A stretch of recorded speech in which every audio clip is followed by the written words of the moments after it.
Welcome to the K-Town Talking Podcast. My name is K-Town Casey, and you can imagine I get home and I'm feeling like, I'm gonna record a great episode about all the non-Power 4 programs that start with a B. And I search up each and every one of them, and I look at their transfers, and I look at their commitments out of high school.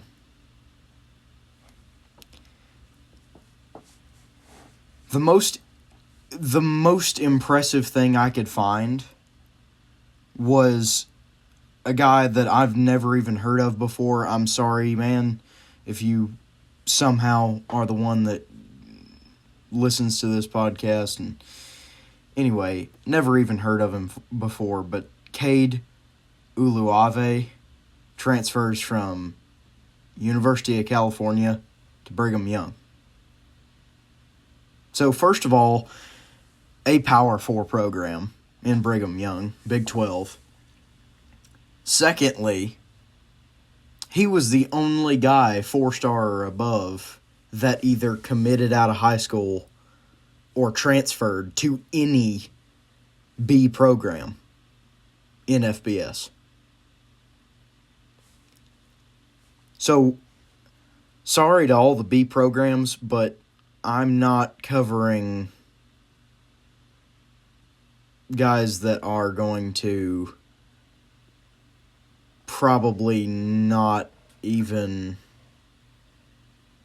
make a playoff in their career.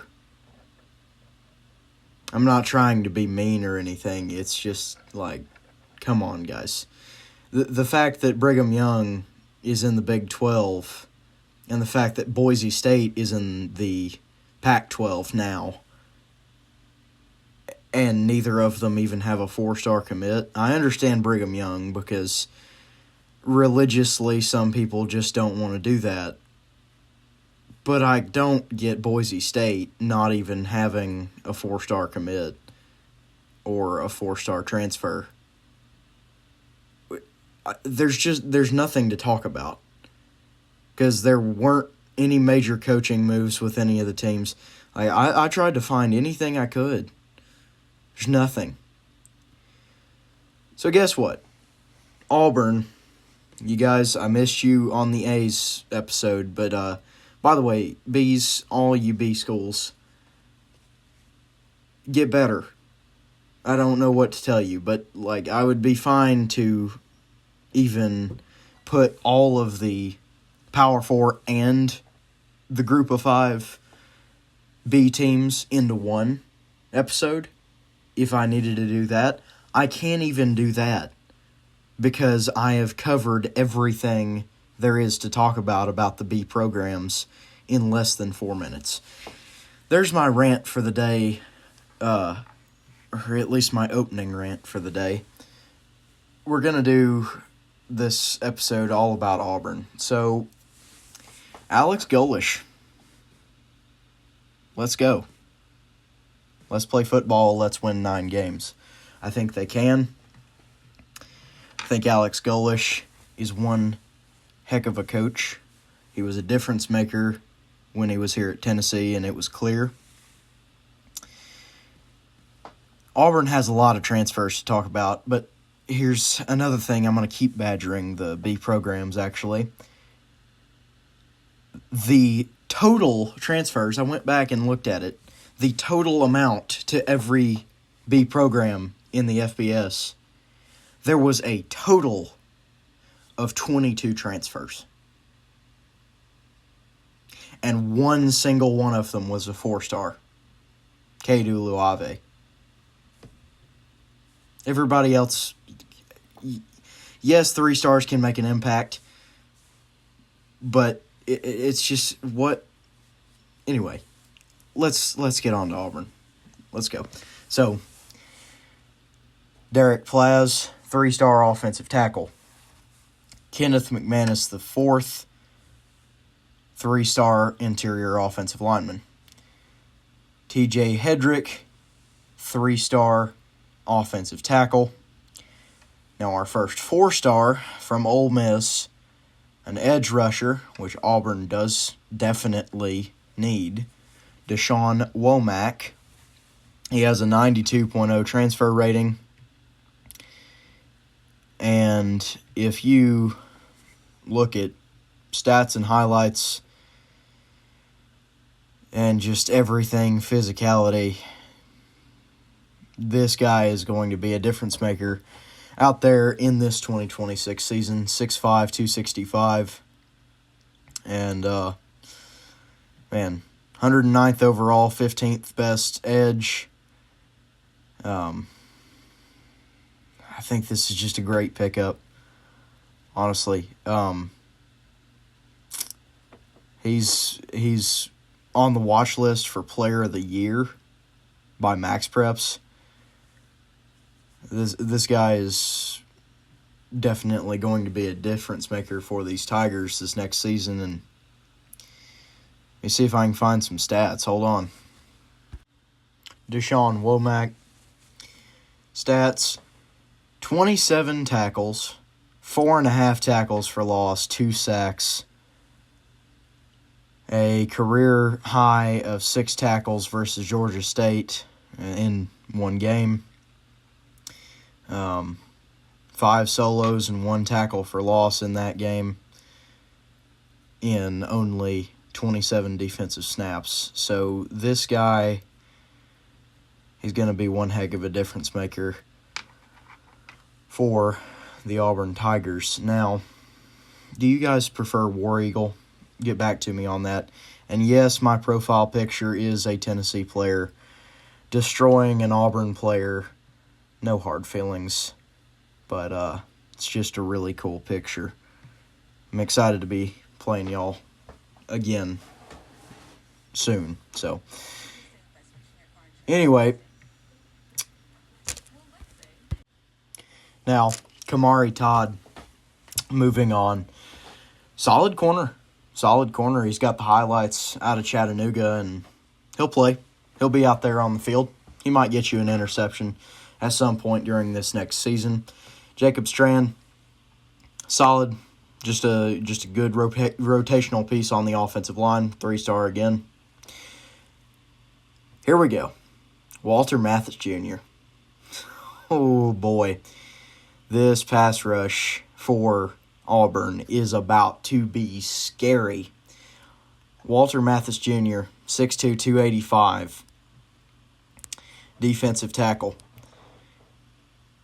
So, this man, I don't even know where to start. This guy is another huge difference maker for Auburn, for sure. I mean, he's just definitely going to be a difference maker. You saw this guy in every game, yes, and, 12 games played, yeah, but they weren't full games. He wasn't in for very long. You did see a little bit of him in every game, and when he was in, he was making plays. There at LSU, 9 tackles, 5 solo tackles, 4 assists, 1 pass batted under. Solid. Sounds like rotational piece stats, right? I know you probably don't want to go back to high school stats just to make the guy seem better, but he really is, because he wasn't in for very long in these games for LSU. But back in high school, he totaled 189 tackles, 57.5 tackles for loss, 17.5 sacks, 2 forced fumbles. That's through 47 games. So, if you want to divide each of those by 47, you want me to do that for you? Actually, I'm going to do divide by 35, okay? I've got them written down here. I did by 35 because he really didn't play his entire freshman year. And then they saw the potential, which 5.5 tackles a game, 1.6 tackles for loss a game, and half a sack a game, if you consider it as 35 games that he played. Does that transfer to college? Most likely. Do you want to say 0.35 sacks a game? 0.35 sacks a game, 1 tackle for loss a game, and 3.7 tackles a game, 3.5 tackles a game. Okay. Still going to be a good defensive lineman. He's quick. He's small enough that he can be quick because he's an edge rusher size, a little bit shorter than an edge rusher, or your typical edge rusher, but he's able to be really quick with that size. Again, 6'2" and 285. And I think this guy is going to really show up for the Tigers in this coming season. So, anyway, moving on.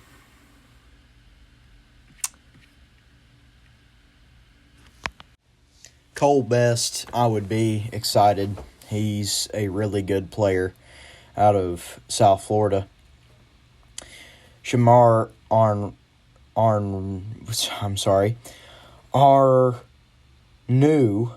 is that correct? Arnu, okay, sorry. Looked different than I would think. Solid cornerback. Statistics-wise and highlight-wise. Again, he'll see the field. Scrap Richardson, which he'll see the field. He'll be a probably wide receiver 5 on that roster, but he'll get his snaps. Andre Jordan Jr., again, probably going to see the field in that DB room. He's another solid cornerback. And Xavier Newsome as that tight end. When you go jumbo, he'll probably be in there. He'll probably be your third string, and you'll see him in that jumbo package. And here we go, another huge piece to Auburn.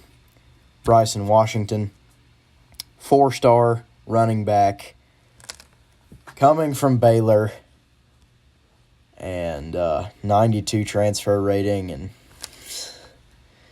and there's some stats here. So, 6 foot, 216.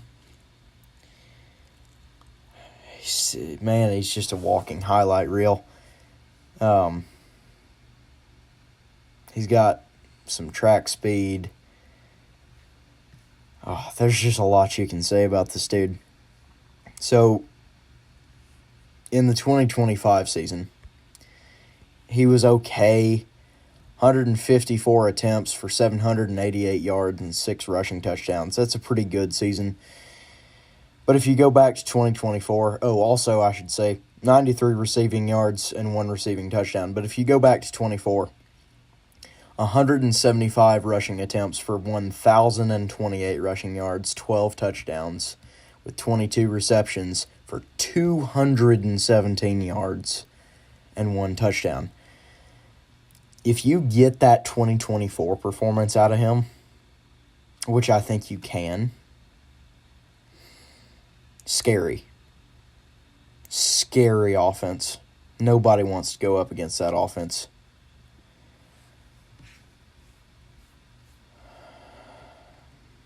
Fly War Eagle, man.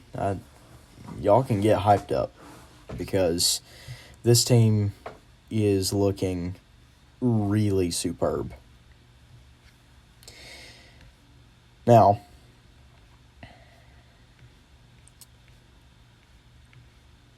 my entire computer decides to... Okay. Now, Lachlan Hewlett, solid quarterback. I mean, I like his game. I would definitely get a little bit excited if wondering he might see the field. I am. We'll talk about that quarterback position a little later. But if you wanna hear some stats on this guy, he hasn't done a lot. Don't expect any stats, I guess. Because 12 passing attempts for 7 completions, 90 yards, 1 passing touchdown, 1 interception, 2 rushing attempts for -5 yards. Here's another guy, young. You have to go back to his high school performance. It's pretty good. So he comes in at the end of the Florida high school playoffs in the 23 season. And he missed a couple games that season, but then brings the team to the playoffs for throwing 151 for 238, which is 63.4% completion, for 2,712 yards, 23 touchdowns, and 5 picks with 3 rushing touchdowns. Get excited, Auburn fans. Get real excited. Like just have your expectations way up, because whoever starts at quarterback, probably going to be a good one. Probably going to be a good season. I think Auburn is absolutely a sleeper for the playoffs. I think they might. I don't know if I'm going to say it yet, but big hopes should be had and should come true for Auburn. Next, solid long snapper out of Maryland, really. This guy puts it right in the punter's hands. Hudson Powell. Just a great piece. There's so many great pieces. Jeremiah Kroger, another great piece out of South Florida. Tristan Tia, I think. Hopefully I'm pronouncing that correctly. Another quarterback comes in from Oregon State. And, yeah, he's, 6'2", 205. Go down, look at his stats. Not that much to be seen. Not great things to be seen. 53 attempts, 37 completions, 385 yards with 3 touchdowns and 2 picks. 13 rushing attempts for -38 yards. Not a lot to see based off of that.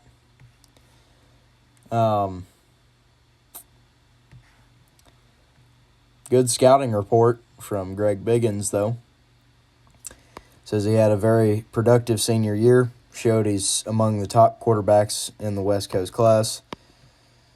Got injured, missed half his junior year, but came back strong and showed rare dual threat ability.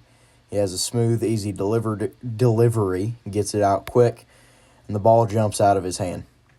He can also throw a tight spiral, changing speeds, showing great pocket awareness and presence, athleticism to escape pressure or take off on design runs. Lean frame, needs to add some size, which I think he has. And Greg says he really likes the guy all around, likes his skill set, tough kid, and is willing to take a shot, but will also throw the ball away. That's just some great instinct based off of that scouting report. I, at least here quickly, can't find any stats. And I'll double back on quarterbacks for Auburn towards the end here. But let's keep it going. Stanton Ramel, Offensive tackle, 6'7", 312 pounds. Yes, solid. Another 3-star. Great. Nate Johnson, edge rusher. Good rotational piece. There's not a whole ton to get excited about, but he was on a great Missouri defense, which that Missouri defense obviously had a pretty good defensive coordinator. And so he's been trained under a pretty good defensive coordinator. Nikai Davenport, another one from South Florida. Jack Luttrell from Arizona. Solid safety. I mean, there's just so many good pieces that, yes, they're 3-stars, but if you want to go into stats and stuff, they shine. Christian Neptune, another great wide receiver. You'll see him hit the field once or twice at least. Jonathan Eccles, probably going to be tight end 3, tight end 4. Corey Pettigrew, another rotational piece at wide receiver. Gavin Jenkins, another rotational piece from USF at cornerback. Keyshawn Singleton, another rotational piece at wide receiver. Solid out of USF. Arliss Boardingham, tight end, Bowling Green. Another solid rotational piece. There's just so much good depth on this team, and it's not like you're going from, like this season, Jermod McCoy for Tennessee. I always use Tennessee as an example, but Jermod McCoy down to, Ty Redmond played great, but Ty Redmond wasn't Jermod McCoy. I think he can be. To be fair, I think he can be, but you're going from Jermod McCoy to Ty Redmond. You're not doing that with this Auburn team. You're going from Jermod McCoy to Colton Hood. If you watch Tennessee football, you know that there wasn't much of a gap between those guys, and they're both possibly first-round talents. So, anyway, that is another great thing about this Auburn team. Tay Meadows out of Troy, running back, 5'10", 200 pounds, solid. Watch his highlights. Joseph Simmons, offensive tackle, great rotational piece. All of these guys that I've mentioned and haven't gone into depth on are all 3-stars. Finally, a big one, Byron Brown, really probably going to be your starting quarterback. Byron Brown, 6'3", 230. And we're just going to jump straight to stats. 2022 was, didn't see the field much. But then 2023, you see him just absolutely go off. 427 attempts for 276 completions, but 3,292 yards, 26 touchdowns, 11 interceptions, 203 rushing attempts for 809 rushing yards, 11 touchdowns, and he actually caught 2 passes that year. USF, Alex Golish, has an interesting offense, and they'll pull something funny this year, I'm sure. 2024, he missed a good bit of that season for injury, but still 132 attempts, 78 completions, 836 yards, 2 passing touchdowns, no interceptions, 68 rushing attempts for 269 yards, 3 rushing touchdowns. And actually, this time, 1 catch for 12 yards and 1 touchdown. And then in 2025, amazing year. 341 attempts for 226 completions, 3,158 passing yards, 28 passing touchdowns, 7 picks, 175 rushing attempts, 1,008 rushing yards, 14 rushing touchdowns. My goodness, this guy is a baller. Byron Brown, I think, will be your starting quarterback for the Tigers, and Coach Golesh already believes in him. So, Cody Siegler, moving on, defensive lineman, great rotational piece. Chaz Nimrod, wide receiver. I've had experience with him. He's solid. Also out of South Florida. Cole Skinner, interior offensive lineman, good rotational piece. Fred Gaskin, good rotational piece at safety. Jack Lehrer, good rotational piece at offensive tackle. Jake Johnson, good rotational piece at tight end. Hunter Herring, good rotational piece at tight end. How many tight ends are we at? 10 now? Total on the team?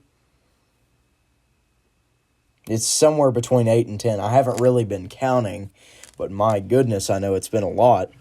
And then finally, definitely last but not least, is Michael Matthews-Canty. Really solid linebacker and another good rotational piece. So, where's the mood for Tigers fans? What are we feeling like right now? And I say that no matter what you are feeling like as an Auburn Tiger fan,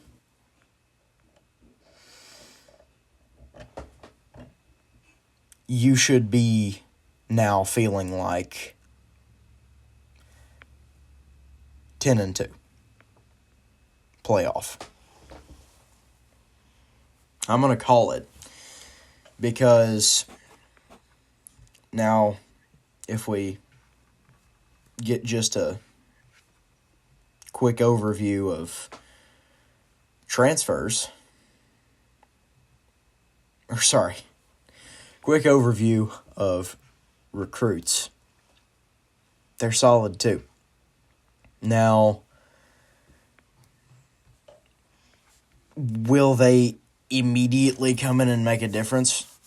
Maybe not, but they could. And Jacques Wilkes, he's 96 rated out of high school, 4-star, 6'4", 220 linebacker. He's going to see the field, guys. Guess what? Shadarius Tootle, 6'3", 210, 90 rated out of high school, 4-star linebacker. He's going to see the field. Wilson Zierer, 3-star offensive tackle, 89 rated out of high school. Probably another one that's going to see the field. I'm going to skip over Tavian Branch, but solid defensive lineman there, but you got so many that he's probably not going to see the field. And then finally, the last one I'm going to go over as a transfer is Brady Marquise. 3 stars, but an 88 rated. 6'1", 183, wide receiver, speedster. Deep ball, go ball. Just chuck it down to him. Auburn fans, get excited. Get excited. This is going to be a good season. Now, can you absolutely go out there because of the coaching staff changes to Coach Golesh's system? Can you go out there and have, I'm honestly going to call it that your floor is 7-5, but can you go 7-5? Sure. I think this is 10-2. If any Auburn fans, if you're a diehard, you probably know your schedule, but you guys have first Baylor at Mercedes-Benz Stadium. That's a win. Sorry, I'm just going to call it. Then Southern Miss comes to you. That's a win. Florida comes to you. That's a win. Vanderbilt comes to you. That's a win.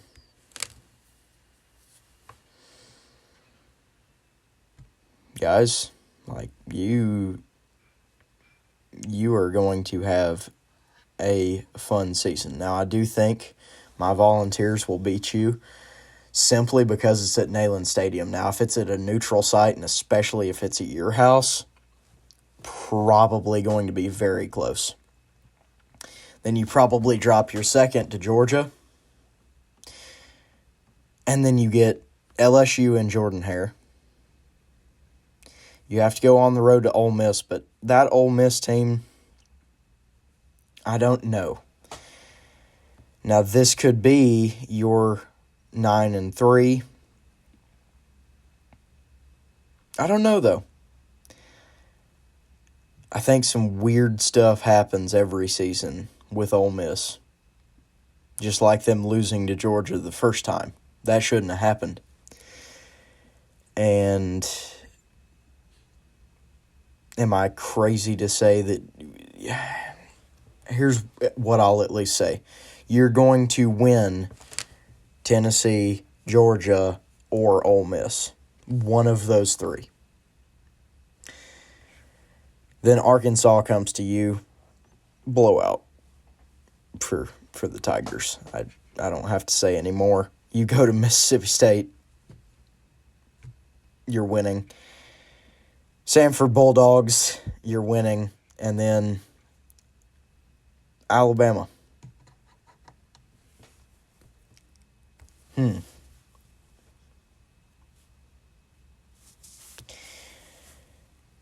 Should I call the upset?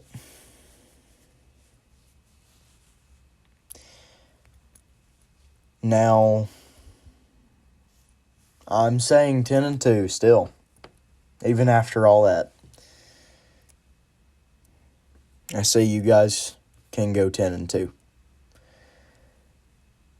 Is 9-3 the most probable? Yes, because you are going to most likely drop Bama. You're most likely going to drop Ole Miss. And then you are also going to drop either Georgia or Tennessee. One of those two. But here's the thing. If you beat Tennessee or you beat Ole Miss, does that give you enough momentum to go in and beat Bama? Because I really don't think you have a great shot at Georgia. Mainly because you are at Sanford Stadium. And I don't think the reason I give my Volunteers the win is that you guys are at Neyland, but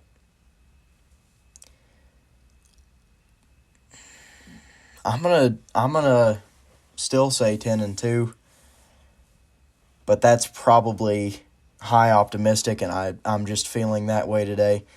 You ask me tomorrow, I might say 9-3 based off of schedule. But tonight, I'm saying 10-2, and that's where I'm going to end it. Nothing else to talk about. Yeah. So, don't forget to keep God first. I love y'all. Peace out. Don't forget to like and subscribe if you enjoyed. It really helps.